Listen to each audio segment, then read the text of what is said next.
लेकिन आप मुझे बताइए, कश्मीर से लेकर के कन्याकुमारी तक क्या लोगों को पता नहीं था कि भारत के संविधान में 14 मई 1954 को एक बड़ा फ्रॉड हुआ है?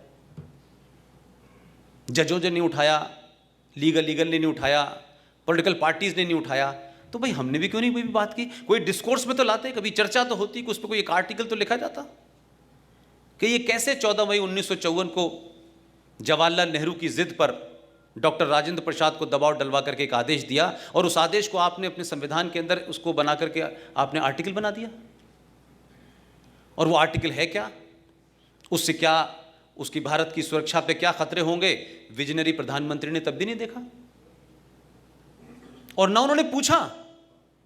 लेकिन कमाल यह है कि जम्मू कश्मीर का संविधान बड़ी मुश्किल से मिलता है, क्योंकि ज्यादातर कॉपी उसकी उर्दू में है। उसमें तो कमाल उन्होंने किया कि इसकी इंप्लीमेंटेशन की डेट रखी कि साहब ये जो संविधान में हमने संशोधन कर दिया है और आर्टिकल 35 पे जारी हो गया है, आपने कहा कि ये आपने 14 मई 1954 को हमें दे दिया, लेकिन हम इसके लागू करने की डेट 1944 रखेंगे। तो मैं उनसे कहता हूं 1944 की क्या जरूरत थी, 632 रख लेते। दिल की सारी मुरादें पूरी कर लो भाई, थोड़ी बहुत क्यों रख रहे हो? लेकिन ये हमने सब होने दिया क्योंकि हमें उस वक्त पॉलिटिकली यही सूट करता था। तो किसी की राजनीति को क्या सूट करता था, किसी पार्टी को क्या सूट करता था, यह ज्यादा महत्वपूर्ण था बनस्पत से कि देश को सूट करता है या नहीं करता है। इसलिए देश को क्या सूट करेगा इसके बारे में चिंता किसी को नहीं थी। हमें क्या फायदा होगा, कितना होगा, कितने दिन तक हम सस्टेन कर सकते हैं पॉलिटिक्स में इस जुमले को चला करके। उसका नतीजा यह हुआ कि जम्मू कश्मीर, हम दावा तो करते हैं अखंड भारत का, बड़ी ख्वाहिश है हमारी, लेकिन हम इस सच्चाई को क्यों भूल रहे हैं भाई? कुछ ख्वाब अच्छे होते हैं, लेकिन जरूरी नहीं कि वो सच्चे हों। लेकिन हकीकत यह है कि जो कश्मीर आपके पास है, क्या वो आपका है? आपकी रिट चल रही है उसमें? तो जो कश्मीर हमारा है, जो ज्योग्राफिकली हमारे पास है, हम उसको बचा नहीं पा रहे हैं। और हर सरकार आती है और उस कश्मीर में पृथकतावादी ताकतों और आतंकवादियों को मजबूत करती है, उस सोच को मजबूत करती है, और सरकार चली जाती है। लिहाजा 1990 में, अब इसकी क्रोनोलॉजी को अगर आप समझें, these all are part of the challenges before the nation. ये सब इंटरनल सिक्योरिटी के लिए खतरे हैं। पाकिस्तान का फॉरेन ऑफिस ऐसे ही नहीं बोलता है। दुनिया में ऐसा मुल्क है जिसको टोटल आर्टिफिशियल मुल्क है, वो टोटल। और पाकिस्तान में पंजाब को माइनस कर दे, कलेप्स हो जाएगा। वो मुल्क 5000 साल की रिटन सभ्यता वाले लोगों को, जिसके देश में चाणक्य जैसा आदमी पैदा हुआ हो, उनको मूर्ख बना रहा है। ये मेरे लिए शर्म की बात है। एक छोटा सा देश, हमारी सारा कंसंट्रेशन पाकिस्तान पाकिस्तान पाकिस्तान पाकिस्तान। हमने इस देश को, पाकिस्तान को, अपने देश में हवा बना के खड़ा कर दिया है। कम से कम वो अच्छे हैं, बुरे हैं, लेकिन उनकी आपके प्रति पॉलिसी पिछले 70 सालों से ऊपर से नीचे नुक्ता नहीं बदला है। आपकी फॉरेन पॉलिसी क्या है? सडनली कोई आएगा यहां पे प्रधानमंत्री, उसको उदार होने का शौक हो जाएगा। नहीं, सब ये भी। एक प्रधानमंत्री आए जो पाकिस्तान से यहां आए थे माइग्रेट होके, उन्होंने ऑफिशियली रॉ को डिसमेंटल करा पूरे पाकिस्तान में, ऑफिशियली डिसमेंटल करा। एक और आए, उन्होंने कहा कि फोन करके कहा, भाई तुम बम बना रहे हो क्या? फोन करके पूछा जैसे वो बताएगा हम बम बना रहे हैं। उनको शक हो गया, रॉ के 4 अफसरों का कत्ल हो गया उस चक्कर में। हमारे यहां के प्रधानमंत्री ये समझते हैं कि जितने हम महान हैं उतनी दूसरा महान होगा। उनकी पॉलिसी और सोच में फर्क नहीं था। आपके यहाँ अलग अलग प्रधानमंत्री को अलग अलग समय में लगा के, नहीं मुझे बड़ा होकर दिखना है, मुझे दुनिया में स्टेटमेंट बनना है, कि जहां कठुआ नाम की जगह पे जहां न्यूक्लियर उनका बॉम्ब का सामग्री बन रही थी, पूर्व सरकारों ने अपने कुछ लोगों को वहां तक पहुंचा दिया था। उसमें से 2 बड़े अफसर उस कठुआ के बाहर नाई की दुकान चला रहे थे। तो जो लोग अंदर काम कर रहे थे उनको बाहर जाने की परमिशन नहीं थी, यानी घर नहीं जा सकते थे। उसमें से एक आ गया, आपके अफसर ने उसके नाई की शक्ल में बाल काटे और बालों को उसने रखा और जहां भेजना था भेज दिया। पता चला कि अंदर न्यूक्लियर बम बन रहा है। वहां से यहां दिया इन्हें खबर, ये फोन करके पूछ रहे हैं आप बम क्यों बना रहे हैं। उन्होंने बम तो नहीं बनाना बंद किया, उन्होंने जो थे चारों को साफ कर दिया। ये सब ऑफिशियल घटनाएं हैं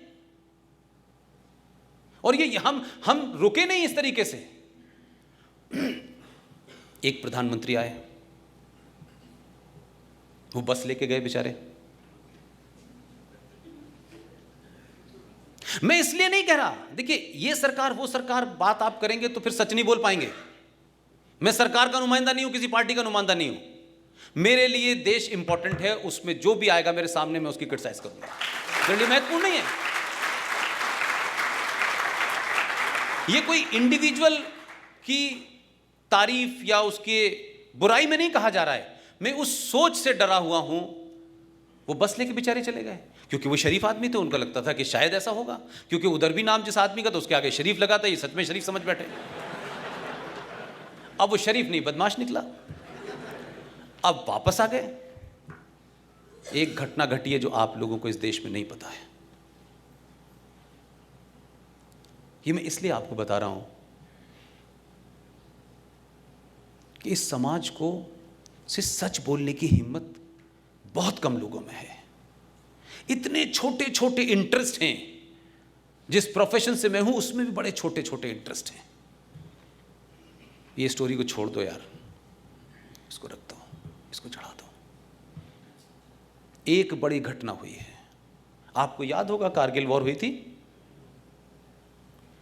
कारगिल वॉर में आपकी इंटेलिजेंस ने दुनिया का सबसे बड़ा काम किया था। जो आदमी इंस्ट्रक्शन दे रहा था उसका और जिन लोगों को कारगिल में भेजा गया था उसकी पूरी रिकॉर्डिंग थी आपके पास, पूरी रिकॉर्डिंग थी। और ये बात भारत में नहीं पता चली मुझे, ये भारत के किसी अखबार टेलीविजन ने, ये मेरे 12 साल के पाकिस्तानियों से दोस्ती के कारण पता चली और उन्होंने इसे अपनी बहादुरी समझ के मुझे बताया। मैंने सब अखबार खंगाले। मैं जिस चैनल के लिए काम करता था उसके चारों प्रदेशों में ऑफिसेस थे। मैं फ्रीली 12 साल 500-700 बार गया। वहाँ गया जहाँ आपके प्राइम मिनिस्टर को भी जाने की इजाज़त नहीं है। तब मुझे ये अफसोस होता है, क्या इतनी पुरानी सभ्यता के लोग, इतने पढ़े लिखे लोग, इतने महान परंपरा के लोग इस बौने से देश से आखिर क्यों हार रहे हैं। जो मुझे यहाँ के पता चलता है कि यार कितनी मूर्खता हम करते हैं यार। वो पूरी रिकॉर्डिंग, एक ट्रैक टू डिप्लोमेसी में एक साहब काम कर रहे थे और दोस्ती तो उसने ये कह दिया कि साहब मुझे तो पता ही नहीं, तो आर्मी वालों ने कराया गड़बड़। नवाज शरीफ का ये स्टेटमेंट है और मैं इसको देखूंगा। 3 महीने बाद पाकिस्तान तो ये पागल हो गया कि ये रिकॉर्ड कैसे हुआ। उसने कुछ नहीं बोला। लगातार यहां ये होता रहा कि कौन लोग थे, हम उनकी इंक्वायरी करेंगे, कौन लोग थे इनकी इंक्वायरी करेंगे। ट्रैक टू डिप्लोमेसी में एक महान पत्रकार थे, वो भी सत्ता के नज़दीक थे। उन्होंने बात की हमारे यहाँ के प्रधानमंत्री से कि हमें ये प्रूफ नवाज शरीफ को देना चाहिए, तो उस पर ज़रूर एक्शन होगा। बताइए, हमारे देश के प्रधानमंत्रियों की ये स्थिति है। आप यकीन नहीं मानेंगे, प्रधानमंत्री निवास में जनरल हेडक्वार्टर रावलपिंडी के अंदर उनके 7 बड़े अफसर हमारे एजेंट थे, 7 को मार दिया, 7 को मार दिया। खबर नहीं छपी पूरे पाकिस्तान में, 7 को एक ही दिन में, सबकी आवाज सुन के। वो समझ रहे थे कि ये आवाज सुन के उनको सजा देंगे। ये किया। हम ये तय ही नहीं कर पा रहे 70 साल में कि हमारी विदेश नीति क्या होगी। हम अपनी लाइकिंग डिसलाइकिंग पे देश चला रहे हैं। 2013 में पाकिस्तान में जनरल इलेक्शन था, तब मैं वहीं था। उस वक्त उस इलेक्शन की चर्चा कम थी पूरे पाकिस्तान में। पूरे देश भर में घूम के मैंने वो इलेक्शन कवर किया, और इस बात की चर्चा ये थी क्योंकि मैं अकेला एक हिंदू था और भारत सरकार ने स्पेशल परमिशन दे रखी थी, जिसके कारण मेरा आना जाना ओपन था। वो इस बात से डरे हुए थे और इस बात की चिंता थी कि नरेंद्र मोदी बड़ा कट्टर है यार, अगर ये आ गया तो क्या होगा। उन्हें नवाज शरीफ के आने नहीं आने की चिंता नहीं थी, इसके आने की बहुत चिंता थी। बड़ा डिस्कशन होता था। तो जितना आप आम आदमी जानता उतना मैं भी नरेंद्र मोदी को जानता था। कोई मेरे पास स्पेशल इन्फॉर्मेशन तो थी नहीं। एक ही सर्टिफिकेट था उनके पास जो 2002 में इशू हुआ था। तो उसके कारण लोगों में एक भय था, यहां के लिबरल्स से ज्यादा उनमें भय था। और जो उसकी छवि थी कि ये भयानक चाणक्य का भी बाप है ये, और बहुत खतरनाक है। धीरे धीरे धीरे धीरे सरकार में आ गए, सब कुछ हो गया। आज भी एक जिसको कहते हैं ना सस्पेंस क्रिएट है। जब वो उतरे थे लाहौर में तब भी लोगों को लगा कोई कांड होने वाला है, तब भी घबराए हुए थे। चारों तरफ से उनको लगा कि कुछ खेल जरूर है इस आदमी का, ये पागल नहीं है जो उतर गया यहां पे। अब जो महत्वपूर्ण बात है वो ये है कि बीच बीच में उन्होंने टेस्ट किया आपको। तो मुझसे जो डिबेट वहां होती थी आपस में मेरी, क्योंकि लाहौर ज़्यादा नज़दीक है तो मेरा यहाँ से मैं शताब्दी से चला जाता था और वॉक डाउन करके उधर जाता था, तो मेरे लिए आसान होता था। तो मैं महीने में 4-5 बार जाता था। तो लाहौर प्रेस क्लब क्योंकि ज़रा ज़्यादा वनरेबल है, और जैसे हमारे इधर के पंजाबी हैं, सुबह सुबह भी पूछेंगे खाना खाया, नाश्ते से जब आदमी चाय नहीं पीता तब भी पूछें खाना खाया। वैसी लाहौर में हालत है, सुबह सुबह पूछे खाना खाया। अरे भाई मैंने कहा सुबह सुबह नाश्ते की बात करो, तुम खाने की बात करते हो। और नाश्ता भी कराएंगे तो कहेंगे पाए खा लो सुबह ही सुबह। तो उनका भी टेम्परामेंट ऐसे ही है, खाने पीने में वो भी मस्त लोग हैं। लेकिन कमाल यह है कि एक डिस्कशन में उन्होंने मुझसे बात कही और वो बड़ी सच्ची बात थी। उन्होंने कहा कि नरेंद्र मोदी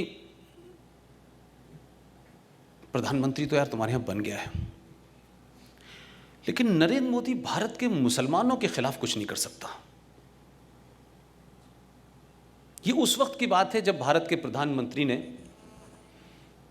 जो पाकिस्तान से 2 पीस के कबूतर हमारे यहां रह रहे थे, अदनान सामी को और निकाह की हीरोइन सलमा आगा को हमारे देश की नागरिकता प्रदान की थी। तब उन्होंने एक बड़ी अच्छी बात कही और बड़ी लॉजिकल बात थी।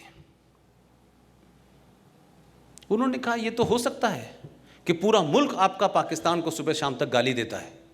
जितनी नफरत पाकिस्तानियों से मुल्क में होती है, पॉलिटिशियन करते हैं, लेकिन आपके इसी प्रधानमंत्री ने 2 मुसलमान जो पाकिस्तान के थे उनको नागरिकता दे दी।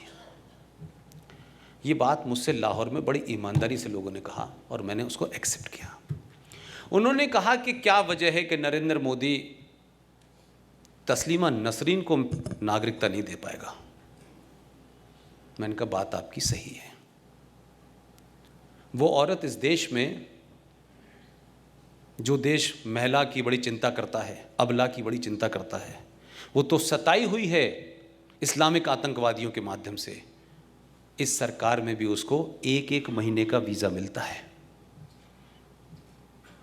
उनका कहना था कि तस्लीमा नसरीन को नागरिकता देने से हिंदुस्तान का मुसलमान जो है वो आउट ऑफ कंट्रोल हो जाएगा, इसलिए नागरिकता आप अदनान सामी को तो दे सकते हैं हमें चढ़ाने के लिए, लेकिन तस्लीमा नसरीन को नहीं दे सकते। ये बात इस रेफरेंस में नहीं है कि सरकार ने अच्छा किया बुरा किया, ये अलग बात है, वो उनकी पॉलिसी है, लेकिन वो इस साइक को जानते हैं। आपके हिंदुस्तान के किस कोने में उनकी सोच मौजूद है, जो बारीकी उनके पास है, आपको अपने मुल्क में रहते हुए नहीं पता होगा। हमारे यहां तो एन एवरेज इंडियन से पूछ लो, मेरे 12 साल के कैरियर में 50,000 लोगों ने मुझसे यही पूछा होगा, यार वो लाहौर के कबाब कैसे होते हैं।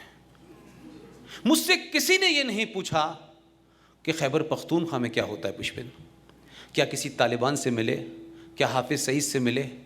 हाफिज सईद से मिल लिए तो मैंने कहा कौन सी बड़ी बात है, वैसे ही घूमता रहता वहाँ, कोई हमारे लिए हाफिज सईद बहुत बड़ी चीज़ है, वहाँ वो रूटीन में घूमता रहता है। और फिर उस मुल्क में तो हर आदमी हाफिज सईद है, उससे क्या फर्क पड़ता है। कोई हाफिज सईद का कोई ऐसा नहीं है कि हाफिज सईद कोई अलग से है, थॉट प्रोसेस में वो पूरा मुल्क हाफिज सईद है, और थॉट प्रोसेस में आपके मुल्क में सारे लोग हाफिज सईद के बाप हैं। हम इस गलतफहमी में क्यों रहना चाहते हैं। जिनकी किताब ये कहती हो, उसका पहला कलमा ये कहता हो, पहला कलमा तैयब तैयब माने पाक, ला इलाहा इल्लल्लाह मोहम्मदन रसूलुल्लाह, अर्थात इसके मतलब क्या है, अल्लाह के सिवा कोई दूसरा इबादत के लायक नहीं है, और अल्लाह भगवान का सब्स्टिट्यूट नहीं है, अल्लाह गॉड का सब्स्टिट्यूट नहीं है। अल्लाह वो है जिसने आसमान से किताब भेजी है, जिसे आसमानी किताब कहते हैं। आपके राष्ट्रपिता ने तो एक भजन को बदल दिया इस चक्कर में, उनका भजन ही बदल दो सेकुलरिज्म के लिए। लेकिन वो इस मुल्क में जो यहां रह रहे हैं 90% कन्वर्टेड हैं, उन्होंने नुख्ता ऊपर से नीचे नहीं बदला। 30 आयतों में 34 बार जिहाद का जिक्र आया है। जिहाद किसके खिलाफ? जिहाद अकबर, जो बड़ा जिहाद, किस चीज का जिहाद? तो आप लोगों को क्या बताया जाता है, अरे भाई देखिए ये जो है ना, बहुत सारे लोग ये गलत बताते हैं, जिहाद का मतलब ये नहीं है। तो जिहाद का क्या मतलब? जिहाद का मतलब है जो आपके अंदर इविल फोर्सेस है उनके खिलाफ जिहाद लड़ना। तो बगदादी इविल फोर्सेस से लड़ रहा है, इविल फोर्सेस से लड़ रहा है। वो बगदादी को जस्टिफाई करेंगे अमेरिका को गाली देके। ये अमेरिकन ने जो हालात पैदा किए हैं उसकी वजह से रिएक्शन है।